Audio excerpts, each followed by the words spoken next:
Hi everyone, I'm GREYMOND. Today we're answering questions about OCD recovery. These are the questions that you asked below my videos. So the first question is, what is CBT and exposure and response prevention? Is that two schools of treating OCD? Does your teaching fall under either one of them, or did you come up with something completely new? And CBT, first of all, I'm not a therapist, as you know. But CBT is kind of an umbrella term. It can include exposure and response prevention.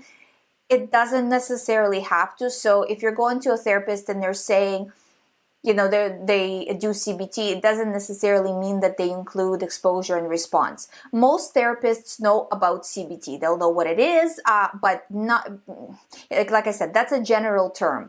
Exposure and response prevention, it's a very specific type of system, type of recovery, as you already know.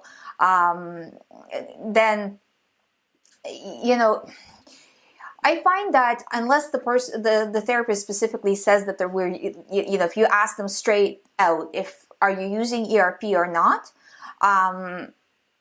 if they don't know what what ERP even is, then it's not very good. Sometimes they use acceptance therapy, or they'll say we're going to be doing exposure. So sometimes that's kind of but if they don't know what any of this means, then you need to find a new therapist.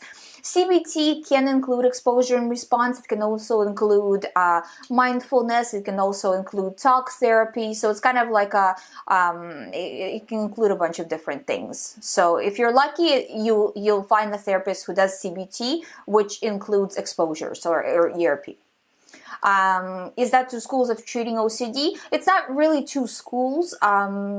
It's, one is kind of a general term and one is a very specific way of recovering from OCD. Does your teachings fall under either one of them? I do ERP. Generally, we do ERP. It's not really new. See, with me, it's a different situation entirely because I've been through it. So most therapists don't actually have a lot of experience when it comes to OCD, unless they specialize with OCD, which most people don't, because there's, if you take people locally, there's not as many people who have OCD that come see them in person, right? It's different when you are talking to people over Skype, where it's, you're talking basically to people with OCD around the world every day. That's what I do, right? So for me, I have a lot of experience with it, so I can kind of, I understand what my client is going through personally because I've been there at one point, so, and I understand kind of the nuances of OCD more so than an average therapist would. So in that way, it's new. The difference with how I handle recovery as well is I really try to make sure that the client understands what is happening. So not just, okay, here's a hierarchy, because this is, when I was going through recovery, that's kind of how I was treated. And that's how I hear a lot of my clients being treated, where you're just, you're given a hierarchy, you go through the hierarchy, okay, today you're going to do this, tomorrow you're going to do that, but the person doesn't really understand why that's happening. Why am I getting these thoughts? Why am I getting more thoughts? Or why do I feel better today? Why do I feel worse today? And all of this is important because OCD can come back with a new theme. Not after years, obviously, it's kind of just goes away, right? But in the beginning, within the first, I would say, month or 2 months, it can switch themes quite often, and that's what often happens. Whether the person will go, and that's what happened to me as well, where you go through the entire process of getting over a specific type of OCD, but then it gets you with a new theme and it starts all over again. If you understand how OCD works, it might try to come up with a new theme or bring up some old theme from the past, but you won't fall for it because you understand the mechanics of OCD. So I find that is a big difference with what I'm doing as opposed to kind of the classic way of handling recovery. And I find that it's so important. Also, having tech support, I think, is, and this is kind of just going more into the program, but having tech support is very important. Really handling thoughts as they're coming in, as much as it's obviously possible, right? It is important as well. So that's something we do that doctors don't do. So, but the person asked, are we doing something completely new? And I think treating OCD in that way, it's new. It is based on ERP because obviously the kind of cornerstone of it is exposures. And next question is, hi Ali, how long did it take for you to recover from OCD, and could you explain the stages of recovery? So for me, the OCD recovery took a while. I didn't, when I was going through recovery, there was not a lot of information before I gotten myself into this OCD situation. I've never heard of OCD. I've never heard anybody else around me have OCD, so I had absolutely no background in it of any type. And for a long time, I didn't understand what was happening. So I was doing a ton of reassurance, a ton of compulsions, and mine was mostly like a Puro type, with some physical compulsions, but mainly just analyzing and that kind of a thing. So it took me a while, much longer than it takes my clients now, and that's just because I didn't know what I was doing. When I started to actually actively do the work, it took about 6 months to feel a lot better once I actually got focused. But to go to from where I started, right, to get to that actually doing the work took years. So it's just one of those things, it's kind of a little blurry in my brain now just because it's been so long ago, but something like that. Could you explain the stages of recovery? So in terms of stages of recovery, so the first stage is when, and this is like the first, I would say maybe 2 weeks, is when the brain is just on fire. It's because the person starts to do the work, starts to disregard, not pay attention to the fears, the anxiety, blah, blah, blah. As soon as the person starts to do that, the brain is very much on active search for something that will get the person, that will bring them back into fear, into protecting themselves from the danger. So, so it's really trying to find something, and it sends the person 1,000,001 thought. So it's just never ending. It's just like wherever it can find a thought. And a lot of the times the client will say, well, these thoughts are so silly. Why is it even, that doesn't even make sense, because the brain is just trying to throw anything it can at the person. The person can also have dreams about OCD situations as well, because the brain is trying to get to the person in that way. Because from the brain's perspective, if we can say that, the person was protecting themselves, very good, but now they've all of a sudden stopped protecting themselves, and now they're in danger. So the brain is trying to get them back in any way possible. So that's the first stage. And as painful as that first stage is, which it is very painful, it's actually how we can see that the person is doing the right things. With OCD, there's not a lot of ways to actually hide it if you're not doing the work. It's very clear, because as soon as you start going into reassurance, you're going to start to feel worse. You might feel temporarily better, but generally you're going to start to feel worse. So we can see right away the person is not doing the work, So that's the first stage of recovery. The second stage of recovery is when the person starts to understand how the process works and starts to get stronger in it. This is actually, most people go through the stage pretty smoothly, because here the person actually is like, oh, I can do this. And they start to feel more sure of themselves, and it just gets a little bit easier for them. So this is a stage that actually everybody kind of sails pretty smoothly through.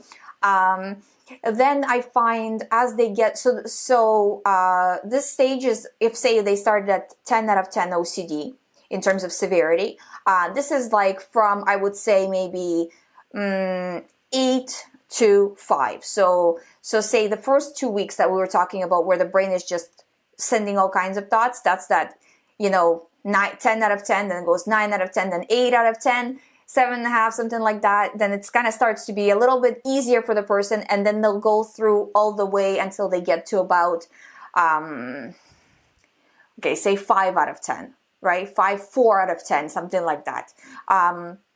And then at that stage, it's the finishing. And I find that the finishing is the last stage, and it's very, very important. A lot of people overlook it and say, you know what, I'm fine.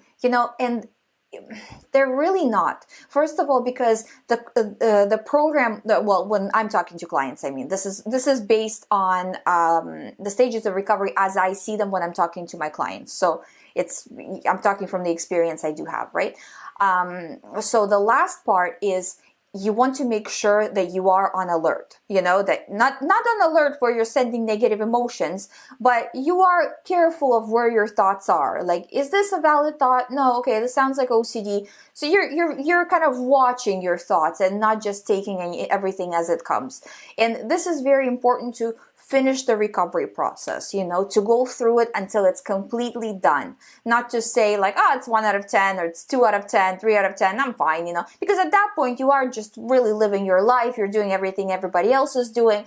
You just feel a little bit more anxious, and it's important to finish it, because if, say, some negative thing, some stress comes up in your life, as it comes in all of our lives, right? That stress might push you back into higher level OCD, and you might start to fall down again. If you finish it, and you go through it until the end, and can completely disconnect that fear, the connection between fear and the thoughts, technically you could still undo all your work, but at that point it's pretty much impossible. I've seen people slide back a little bit in recovery. I've never seen people completely undo all the work once they finish the recovery process. It doesn't really happen. I can't even see how it could possibly happen, considering again, what I was going to in the first question, where, I'm teaching the background of how OCD works, so the person is, gaining all of this information of the mechanics of it, and just to undo all of that, it's kind of like if you're watching a magician's trick, right? But you see, and then the magician explains to you how they do the trick, you're not gonna really fall for it again. It's the same thing with OCD. Once you understand how it works, it doesn't feel as scary or as real. You're like, oh, okay, I see how this happens, why it happens, and things like that. So and that's just typical process, basically. Okay, so continue with the question. For example, how OCD may change in terms of how it tries to trick its sufferers back into relapse, and how to adapt to OCD changes during recovery. So I kind of covered some of that.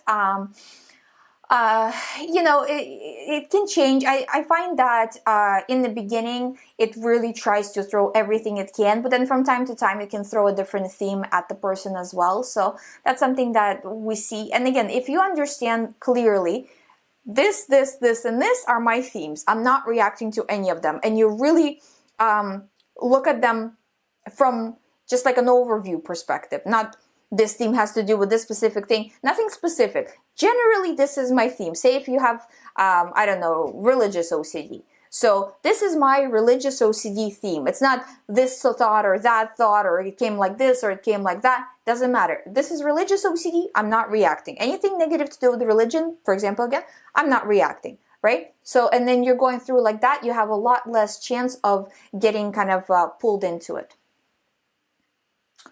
Next question is, sometimes I find myself quite anxious over the actions of others that happen to be my theme, such as doing something I feel is morally wrong. Is this also OCD, or just over concern about other people when it is in my business?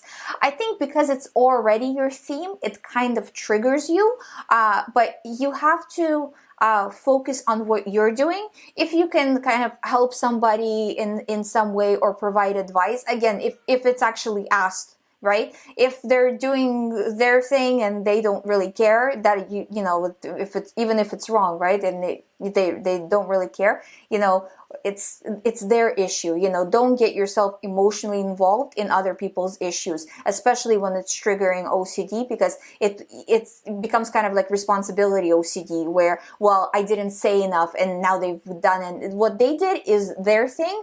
What you're doing in terms of your OCD recovery is your thing. You're not responsible for actions or whatever things that other people do.